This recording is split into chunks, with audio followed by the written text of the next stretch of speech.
ঘুগনি, ঘুগনির কথা মনে করলেই যেন সেই ছোটবেলার কথা মনে পড়ে যায়। ছোটবেলায় স্কুলের টিফিনের সময় ঘুগনি খেতাম, এরকম গরম গরম ঘুগনি দিত, কিন্তু সেই স্বাদ এখন আর কোথাও পাই না। অদ্ভুত ছিল সেই স্বাদ।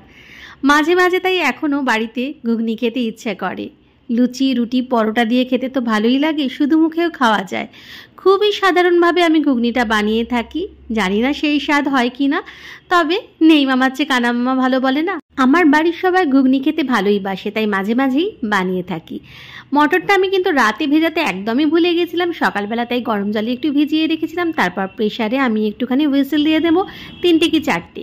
একটুখানি হলুদ, নুন আর সামান্য একটু তেল দিয়ে আমি 4টে মতো হুইসেল দিয়ে নেব। অপরদিকে আমার কিন্তু ঘুগনিটা সেদ্ধ করা হয়ে গেছে, মানে মটরটা সেদ্ধ হয়ে গেছে, একটু গোটা গোটা রেখেই সেদ্ধ করেছি। অপরদিকে একটা কড়াইতে সর্ষের তেলেতে প্রথমে গোটা সাদা জিরে আর তেজপাতা ফোড়ন দিয়ে বেশ কিছুটা পেঁয়াজ কুচি দিয়েছি। পেঁয়াজ কুচিটা প্রথমে একটুখানি ভেজে নেব, খুব বেশি লাল করে ভাজার দরকার নেই, একটু সোনালি রং ধরলেই এর মধ্যে দিয়ে দেব আদা আর কাঁচা লঙ্কার একটা পেস্ট। আদা আর কাঁচা লঙ্কা একদম মিহি করে পেস্ট করিনি, একটুখানি মানে গোটা গোটা রেখে পেস্ট করেছি, সেইটা দিয়ে দিলাম। সাথে দিলাম একটা টমেটো কুচি আর পরিমাণ মতো নুন।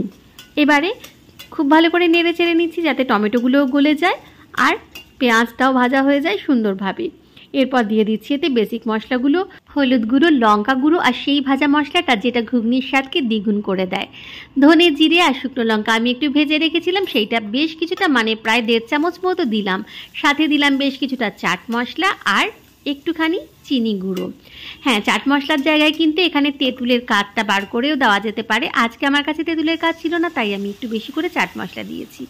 একটুখানি মশলাটা কষার জন্য আমি জলটা যেটা ব্যবহার করলাম সেটা মিক্সিং জারে যে আদা কাঁচা লঙ্কাটা পেস্ট করেছিলাম তাতেই সামান্য যে মশলা লেগেছিল ওতেই একটু জল দিয়ে জলটা দিয়েছি। এবার একটু জল দিয়ে এইভাবে মশলাটা আমি মিডিয়াম ফ্লেমে কষতে থাকবো। যখন বেশ সুন্দর কষা হয়ে যাবে তখন দিয়ে দেবো এর মধ্যে সিদ্ধ করে রাখা মটরটা। চাইলে আপনি এর থেকেও আরও গোটা গোটা রাখতে পারেন, আমার মনে হয় এটাই ঠিক আছে, বেশ গোটাও আছে আর একেবারে গলেও যায়নি।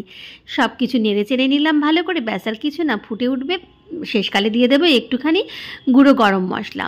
নেড়ে চেড়ে নিয়ে শেষকালে দিয়ে দিলাম একটুখানি গুঁড়ো গরম মশলা, নেড়ে চেড়ে নিচ্ছি আরও একবার, শেষকালে একটুখানি ফুটিয়ে নেব। ফুটিয়ে নিলেই রেডি দারুণ স্বাদের কিন্তু ঘুগনি।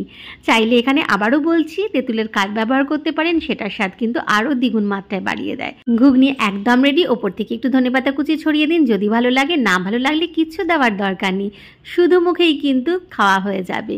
আবার রুটি, পরোটা, লুচি দিয়ে খেতেও কিন্তু দারুণ লাগবে। ঘুগনি তো সকলেই আমরা বানাতে জানি, আমি শেখালাম আমার পদ্ধতিতে, ঠিক আমি যেভাবে বানিয়ে থাকি, খেতে কিন্তু দুর্দান্ত হয়। যদি ভালো লাগে অবশ্যই এই পদ্ধতিতে একবার বানিয়ে দেখতে পারেন।